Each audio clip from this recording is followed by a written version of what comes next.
Well, hello everybody, I'm Matt Willis Bagpiper, and today we're doing the first of my threatened interview with patrons. And today I have my good friend Peter Bailey.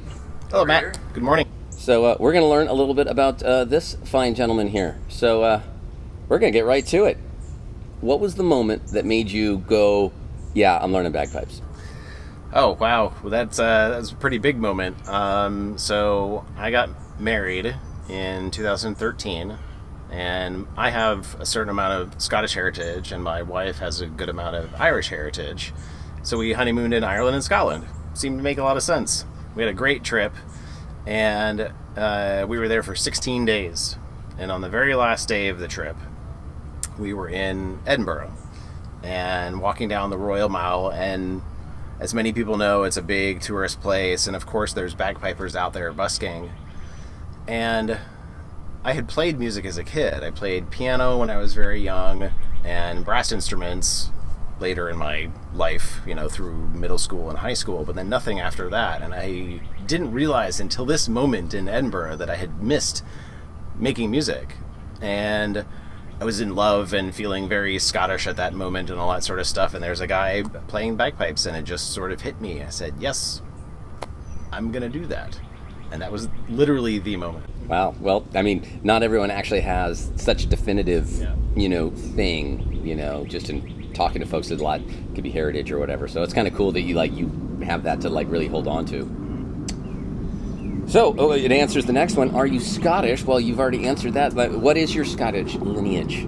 Sure. So fortunately, my aunt, my mother's sister, is a bit of the family's genealogy, and she has done a lot of this legwork for me. My great-great-grandmother was a Mackintosh, Margaret Mackintosh. She was born in Aberdeen in 1872. And in terms of how Scottish I am, percentage, let's just say that it's less than 100%, but in my heart it's probably close to 100%. And because I've never, I think, said it, I'm not Scottish at all. I'm like English, Dutch, and German. I just like bagpipes anyways. All right, so do you, and I know the answer to this one, do you play with a band, compete solo, both, neither? Like, what's your current bagpipe world? Right. So I do play in a band. I play in your band, Metroplex United Pipe Band. He's my pipe sergeant. How long has it been? 5 years? 5 years? Yeah, about 5 years. Yes, because it was six and something years ago when I started playing, or started learning, and it was about a year later, I guess, that I joined the band. So yeah, about 5 years. We have competed, as you know, although it's been a bit, festivals and stuff getting canceled and whatnot. He helped me get double disqualified at Stone Mountain in 2019. It's true, I did help with that. But I also helped us get double firsts at Tulsa. So. Yes, indeed. We both have the trophies to prove it. I have competed as a soloist. 2019 was my first year. I entered as grade 4 senior, and I did, I think, 13 total events. I think it was something like 4 festivals or 4 competitions, but 13 total entries. So, P-Brox and 2/4s and all that sort of stuff. And I medaled in 6 of those, including a couple firsts. So that was a good first year.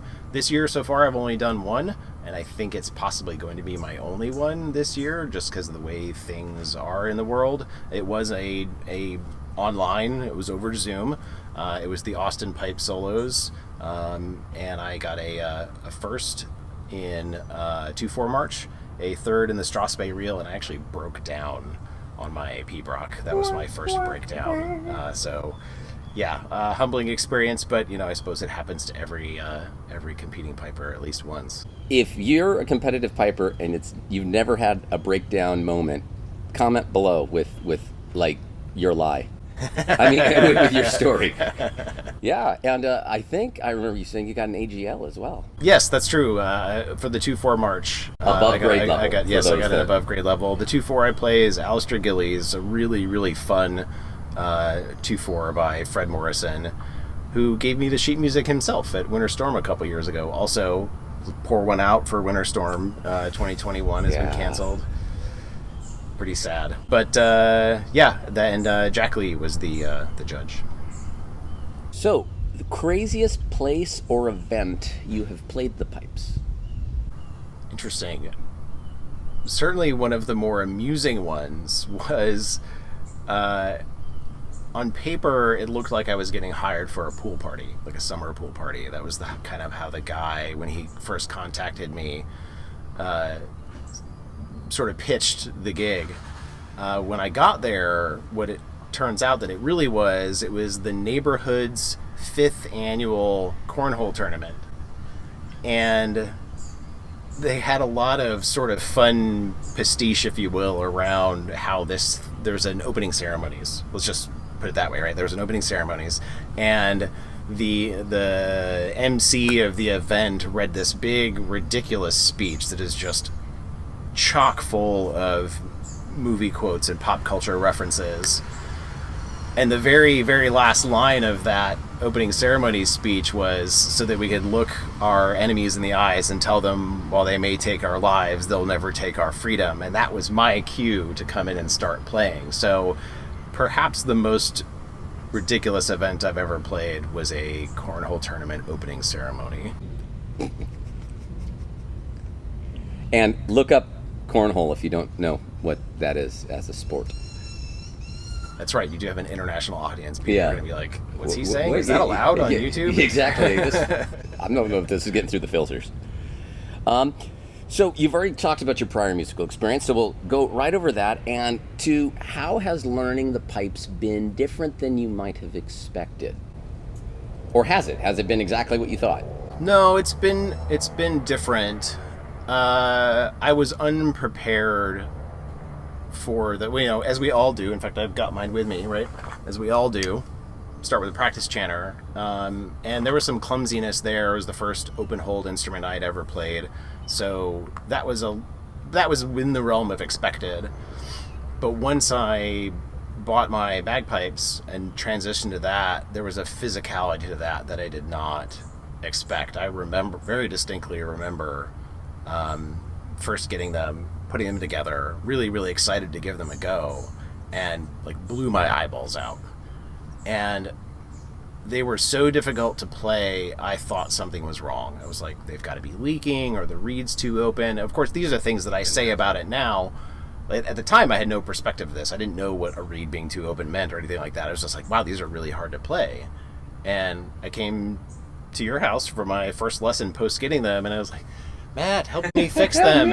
And you kind of grabbed them and played them right away, and then I realized it was me. So yeah, it was much more physically demanding, absent the kind of dexterity that you need, than I expected. A lot more. And you're a fit guy, so I think a lot of people that do have kind of some physicality about them probably underestimate it more than the average person, who I think has some slightly more realistic goal, like, because I mean I've had like bodybuilders come in here and still couldn't get them working, right? And they were floored. They were like, I can pick up 500 pounds, I can't play a bagpipe. It's advice to a person wanting to start learning the pipes. Number one, do you like listening to bagpipe music? I think if it's not a style of music that you actually enjoy, it's going to make it harder for you to carve out time in your life for this. I can see it being a sort of almost an affectation. Hey, that would be really cool. I want to play Amazing Grace, or I want to play Thunderstruck, or whatever. Like some of the, there might be some sort of hook, or my dad was Scottish, so let me give it a go. I think number one is, would you enjoy just playing it and hearing the music that you play for yourself? The second thing is that it's a musical instrument. It's not in some separate category. A lot of the things that you would normally associate with picking up an instrument, dogged practice and all that sort of stuff, still applies. So if you're not prepared to put in hours and hours and hours and hours of sounding awful and barreling through that, then maybe golf instead. Another impossible Scottish thing. Another impossible Scottish thing. An idea for a video I haven't done yet. Well, I've talked to you about this, and I thought I was going to have a go at it, and I may still. We'll just have to see. But I took a harmony writing class with Stuart Little at Winter Storm a couple years ago, and that reminded me of a lot of the music theory-ish type things that I had forgotten since being a kid, since playing piano and all that stuff all these years ago. And it immeasurably helped my playing, just in terms of memory retention for tunes and bringing some musicality out of tunes that I already knew, just because I felt more comfortable in the keys that I was playing. So one of the ideas I would suggest is something along the lines of what parts of music theory should bagpipers know? What current video of mine have you learned the most from, or something new from, or something along that line? Sure. Every Burl video you've ever done. It is without a doubt my weakest embellishment, and I still struggle with it today. But things like the little warm-up exercises and breaking it down into the individual sweeping motions and stuff, that's been certainly one of the more personally useful things.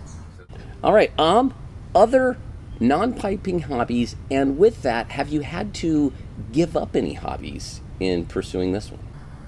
I have not had to give up any hobbies, but I've certainly had to sacrifice a few just sort of social things from time to time, because practice time at home and band rehearsal, when we had band rehearsal, was often in conflict with some sort of social event or something like that. So certainly had to carve out time in my life for that. But in terms of other hobbies, no, because none of the other hobbies I have I can actually really do here where we live.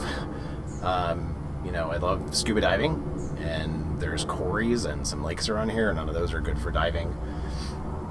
I do love to cook. Maybe that's a little bit of a hobby, maybe not. Certainly have not had to do that really any less. And as you know, travel is a big thing that we do that is not in conflict with piping. In fact, sometimes to the chagrin of my wife, I travel with my bagpipes, and I actually have on my small pipes, on the case for those, I have stickers of every country that I've played them in, including Antarctica. Yeah, I've seen it as like the stickers, not Antarctica.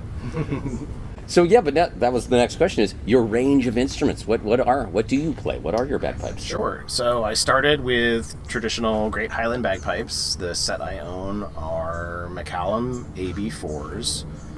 I bought those or at least I took delivery of them in December of 2014. And then I also, after did that for a few years, somehow I got in my head that I wanted to play small pipes, and sort of fell in love with the work coming out of Banton and Woodson's shop up in Maine. Talked to my wife about it because it's a fairly expensive instrument, and placed that order, and I think I was waiting for 21 months or something like that before I took delivery of those. So I do have a lovely set of small pipes in A with 4 drones. I also sprung for an extra key. They've got a high B key on them, and they came already with a C natural, right, like a minor third hole on the right hand, and an extra thumb hole, which definitely took a while to get used to. I would not cover that, and things would be weird. And those have been great. I've actually played a few gigs with those. Those are mostly just for my enjoyment, but I actually have managed to pick up a few gigs playing those. And then my newest instrument is a set of uilleann pipes made by David Day in Ohio. It's a half set, so no regulators, or as I've sometimes seen them called resonators. Someone said that once. And Still not an appropriate name. Yeah, still not an appropriate name. And definitely still learning those. Sadly, have not practiced them in a couple weeks now, but it's, those are the sound that some people fall in love with. If they hear bagpipes, they think that's what they're hearing, thanks to movies like Braveheart, where you see Highland pipes, but they're actually playing uilleann pipes in the soundtrack. Go look it up. And I've had those for less than a year, so still struggling to be competent with those. All right, I think one of the last ones here, future goals for yourself with your piping, especially given some of the life changes that are going to be coming up for you. Right. Well, so at some point in the future, this is completely undetermined, but it would be great to be in a competition band that goes to Scotland. Like that's where I found the inspiration to play. I do like the band competition aspect of being involved with this instrument, so that seems like something that should be part of my experience being a piper.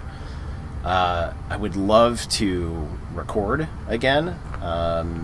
In 2017, I went in and recorded some small parts for a friend's album. His name's Sterling Masters. The album is called A Murder of Crows in the Company of Wolves, and I put down some bits for a tune called Right to Heal, which was super, super fun.